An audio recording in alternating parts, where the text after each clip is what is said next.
of course, benefits so much from people stacking up, same as Witch Doctor. So this is going to be very tough for Wish to stack. And there we go. Best hero in the game picked. Easy. Well, Witch Doctor. Yeah, I agree, Wagger. Yes, totally Witch Doctor. I love that hero, dude. I think TA's had like a really high win rate. Yeah, she's 10 and 6, I believe. I really like this combination. We talked about the Lion, and now with the TA, that gives you, we talk about the Bristle Wisp primarily. That's going to be your core going into that mid to late game. But in Lion and TA, you've got 2 more heroes that can just relocate and blow somebody up. Yeah, we saw that in I can't remember which game it was. The TA just crit down the entire enemy team. It was absolutely disgusting. Yeah, RTZ had a very, very nice TA game. And another team that has played it extremely well is CDEC with Shiki, who has performed really well on that hero as well. So some teams to look out for, but going to be interesting to see MVP run it here as well. Empire really likes damage right now. They have good control, I think, with Witch Doctor and Winter Wyvern, but no way to kill a Bristleback, no way to knock refraction charges off the Templar Assassin easily, I guess, aside from Winter's Curse. And yeah, I don't really know how they're going to get past this Bristleback front line at the moment. I mean, they did pick 2 supports already, though. They're going to add a carry and an offlaner, so you can always look for that to stack in some damage. I would still be happy to see the Timbersaw that we mentioned in this game, because there's only Lion for disables. The rest of them really can't deal with a Timbersaw. And it's most likely going to be a dual lane in the safe lane because of the Wisp. Yeah. Could you just get something for Empires, just any hero that builds a Silver Edge that kind of fits, trying to get rid of that passive of Bristleback? Would that be a reasonable counter here or not? Yeah, it is a very good thing to have the Silver Edge. It just takes quite a while before you can farm it. But if you can get that, that makes Queen of Pain's job a lot easier, as she can just go in. Okay. And, okay, maybe not through the Razor, but still a very good counter, as you can steal the damage, and of course your ulti is super good. Yeah, I mean, more than likely, the silent safe lane hero here on the Razor, probably looking for that matchup, as you said, through the Bristleback. I mean, that's just one, Bristleback's a hero that needs to be in a fight, need to be in the mix over time. And of course, if he gets that link on him, it forces him to either back or really try to fight with very reduced damage output. So at the end of this fight, it could just be Razor and Bristleback toe to toe. Everybody else is dead. It definitely could be. And likewise, Razor is also a pretty good hero to steal damage from Templar Assassins. So they have started to build in some damage into their lineup, Merlini. But do you think what do you think they lack as a last pick here for Yoku? I still think they lack a little bit of damage. Razor is generally built as a super frontline tank with Max Shivas and AC for plus 40 armor, and I think that's really good versus MVP Phoenix's lineup because they don't actually have that much magic damage right now. So I think he is really good to draw attention away from his other teammates and to keep the Bristleback at bay. I like the pick. But yeah, I think they like damage. Yeah. Well, they still have one more hero to ban out as well before that. MVP Phoenix looking pretty complete in their setup right now. Do you have enough control here, I'm wondering, to put Yoki on the Queen of Pain off lane and draft a primary damage dealer mid? It is a possibility. I always like to see when Resolution plays the Queen of Pain himself, but they could always go into that option. Oh, Brute was still available. That is curious that I didn't notice she actually was all the way in the 5th ban. Huh. Could have been a great pick, actually, for MVP during the second phase. But yeah, sorry, to go back to your question, I think that would make it for a little bit safer lanes, but having Razor, they could also just dominate 2 lanes with that. Wow, that damage, though. Yeah. I mean, there's just the burst damage output. Literally, obviously the Bristle Wisp we talked about, but these are 3 heroes that can just relocate and instantly blow somebody up.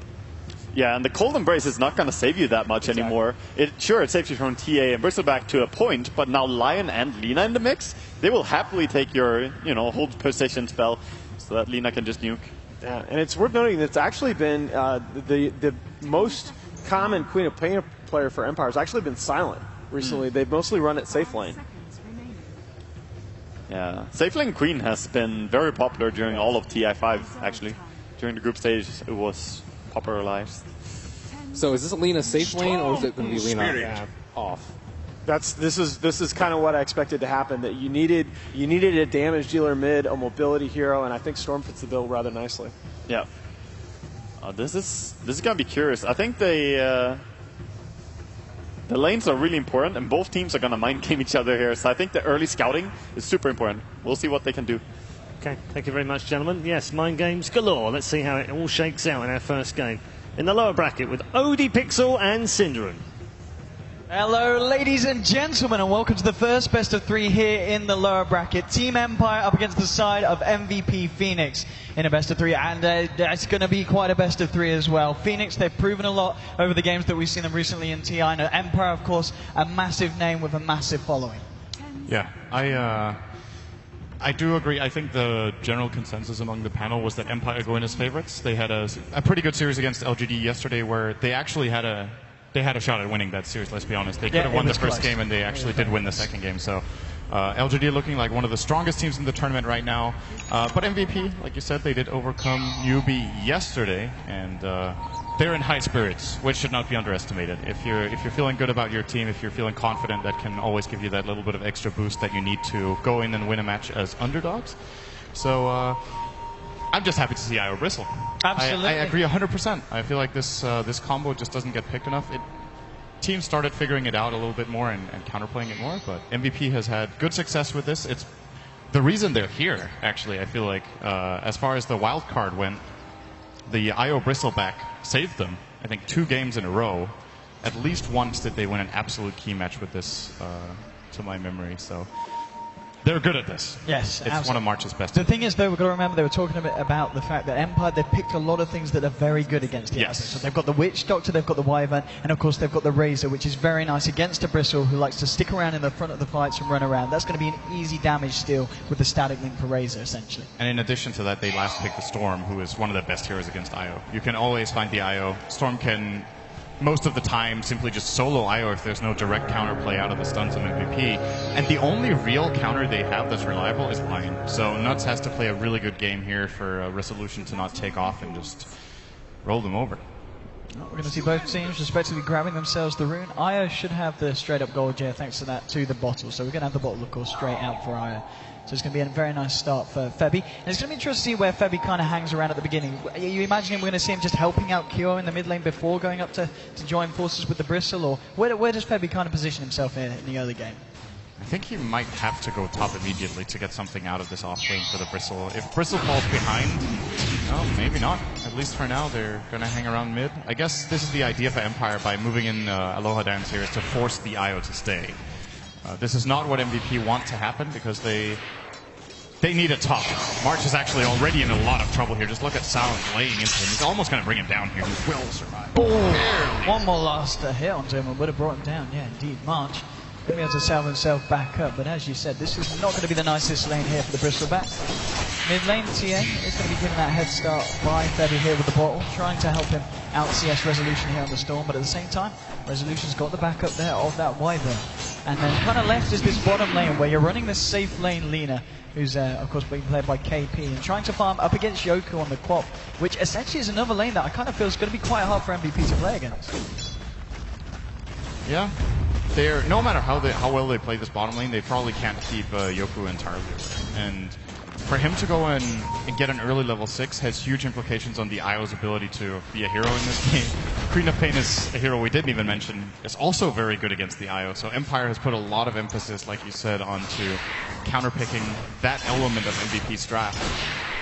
And all in all, just looking over the picks, I feel like what Empire has done really well is they've countered the physical parts of MVP's draft very well. The Bristle and TA are going to have a very hard time against the Winter's Curse as well as the Cold Embrace. Then again, they have a core Lina to try to compensate for that. Getting a lot of farm on Lina is exceptionally good against White.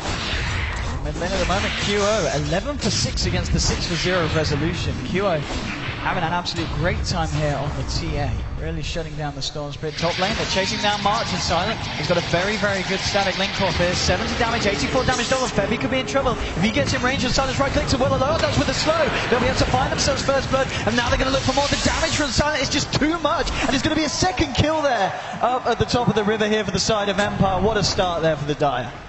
Yeah, Febby had good intentions, but essentially just ended up getting himself killed in addition to March. I think if he doesn't tether, they'll lose March, and he wanted to try to bail out his buddy and, you know, the help a friend syndrome that gets you both killed. We see that from time to time in Dota. Teams have gotten a lot better at it than they were some years ago. Back then it was very common to try to help a teammate who was in like ridiculous trouble and just get killed yourself. But It's a thing. Bottom lane, Yoku just trading hits there with Nuts, backs himself off. Has to be careful now, of course. Nuts, he's hit level 2, so he's got both the Spike and the Hex here. Combo with KP spells, they'll be able to do a good job at trying to burst down that Queen of Pain. Back towards the middle, low odds coming to help out Resolution, and Resolution really does need help. I mean, 20 to 11 against 11 for 0. I mean, the Storm, he's got quite a way to catch up with TA. It's the only lane Empire really needs help though, so they could easily even rotate both their supports in here to try and even get a kill on him if they felt like it was a possibility for Always Wanna Fly as well as Low Dance to do that, but instead they're going to focus on top. March again being drained. Again, 70, 84 damage here. They're not going to dive far enough, but it's such a tough lane here for March. He still manages to find a fair bit of XP, has hit level 3. 1 CS. But yeah, the CS is certainly not there for the Bristol. Being healed up here by Febby with his ball. It's still distracting Silent decently, I guess you could say. Silent only sitting on 14 CS in the safe lane to the 20 of Lina because they spend a lot of time diving for these attempts at kills, and, well, it's been 2 successful kills as well. So at least they've accomplished that here. And QO is doing great. So, as Nahas pointed out, QO is a very explosive player, and he's got incredibly good stats from his competitive games. One thing to keep in mind about those stats, though, is, of course, how many of the games have been against extremely top-tier caliber teams, right? A lot of QO's games, of course, back from South Korea with a less competitive scene, so can skew the stats quite a bit there. I believe some of the stats from there.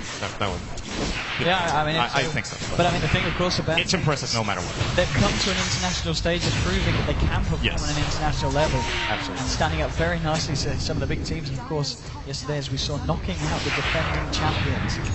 Definitely a team to watch. Mid lane, Lower Dart still trying to create some space here for Resolution, hanging back there in case QO goes too aggressive onto the Storm's bit. Still yet trying level 6 in the side plates, he's got to be careful here. Storm taking a heavy bit of damage. Top lane, Bristle hopes to find himself a little bit more of the XP, getting himself up to level 4, but Always Wanna Fly here on the Witch Doctor. The pull through to the side. Mid lane as well, a little bit of a wrap around here from Mark Febby, maybe see if he can tether up to look for something. They've got the slow here with the trap. Oh, They're going to try and dive for this. They've got to be careful though, because the low odds of Resolution are ready to try and turn around QO. He's got this double damage rune, he has got refraction in a second, he's going to go back in with it. There's your refraction, moving back in with the boosted damage, trying to see if he can find anything, but he can't quite. Gets the slow onto Resolution, but not quite able to dive deep enough for these two. But still putting a heavy amount of... Oh, look at these. Oh! Maybe seeing if he could get a cheeky side play there, but it's not going to happen. Lower Dance played that exceptionally well on the Winter Wyvern. It looked like Resolution was in a lot of trouble with the slows, the double splinter blast he got out, and I think he also used the Arctic Burn in that situation. Very well done to keep his buddy safe. Now he needs to be careful. Right, look at this red run for Nuts. He is hanging around on incredibly low health, gets hexed up. QO comes in with a finishing blow. Now the TP from the Witch Doctor. Is this going to work out for the side? They did find the Lion here in return, so it's a 1-for-1. QO is going to be able to get himself out. But obviously favouring the side of MP, the fact that they get a kill under the belt of TA. And he gets a very key item here. These phase boots are going to help him a lot. The last attempt they had on Resolution would have been successful if he had the phase. Now, of course, Resolution is going to hit level 6, but it's still just a way for him to force Resolution to use mana, to chase down other kills, and in general have more of a presence in fights. And they're putting so much pressure on the mid lane Empire with 3 heroes hanging around. They realise that QO is going to become a big issue. Know that something needs to be done about it. 39 for 18 at the moment. 1 kill under his belt. The TA is going to definitely spiral out of control unless Empire can put a stop to it anytime soon. And there's just something annoying about playing lane against TA, you know? It's a very different kind of lane matchup because you need to be constantly aware of your like micro